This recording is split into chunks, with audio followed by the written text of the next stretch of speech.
waktu harus bertanggung jawab untuk bersama-sama menyiapkan pikiran yang jernih dan hati yang tepat, agar supaya kita kalau urusan sama sholawat, zikir ini baru bisa jadi masalah kalau hatinya tidak tepat. Jadi kalau sholawat itu ada 4 pihak, 1 Allah, 2 Rasulullah, nomor 3 kita, Anda dan saya dan kami. Zikir itu minimum 3 pihak, Allah, Rasulullah, Allah dan kita. Nah, jadi daripada kita dimarahin Allah karena tidak benar-benar menghadirkan Allah di sini, mending tidak usah zikir itu loh. Jadi dan dibohongi terus, kan mending tidak kawin. Jadi 1 orang munafik padanannya 100 orang kafir. Jadi kita lebih baik menghadapi 100 orang kafir daripada 1 orang munafik. Oleh karena itu perkenankan menit-menit pertama ini teman-teman Kiai Kanjeng saya minta untuk tidak usah menyentuh alat musik, karena kalau kita berzikir itu bukan tontonan. Berzikir itu adalah Allah bersama dan kita.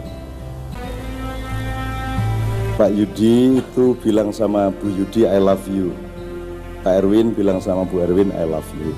Saya mengkonfirmasikan kepada Anda semua, kata-kata I love you ini berlakunya di mana saja dan kapan saja.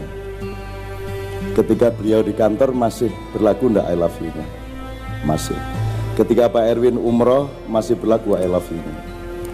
Ketika tawaf Pak Erwin itu yang nomor 1 Allah atau Ibu?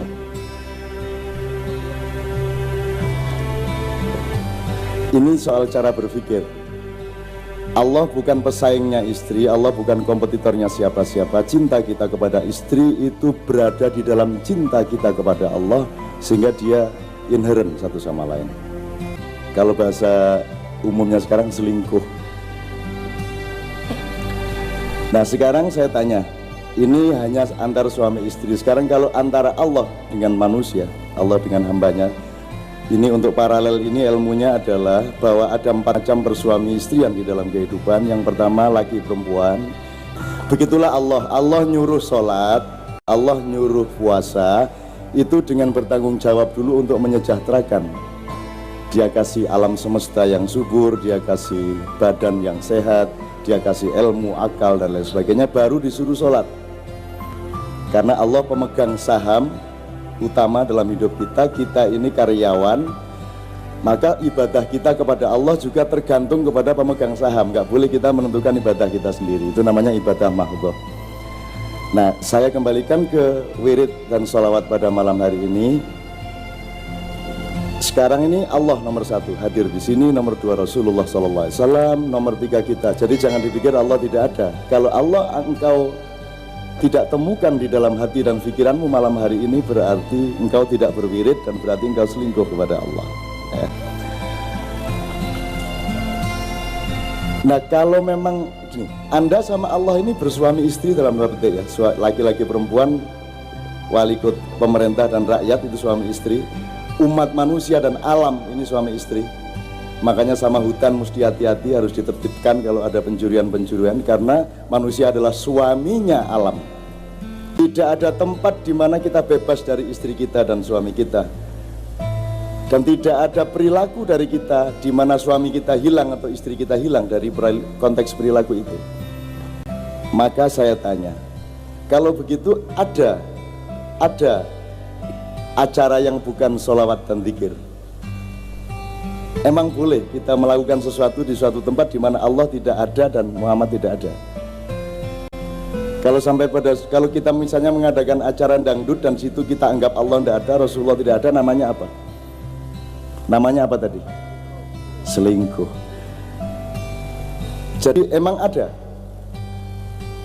pekerjaan, kehadiran, tidur, bangun di mana Allah tidak ada.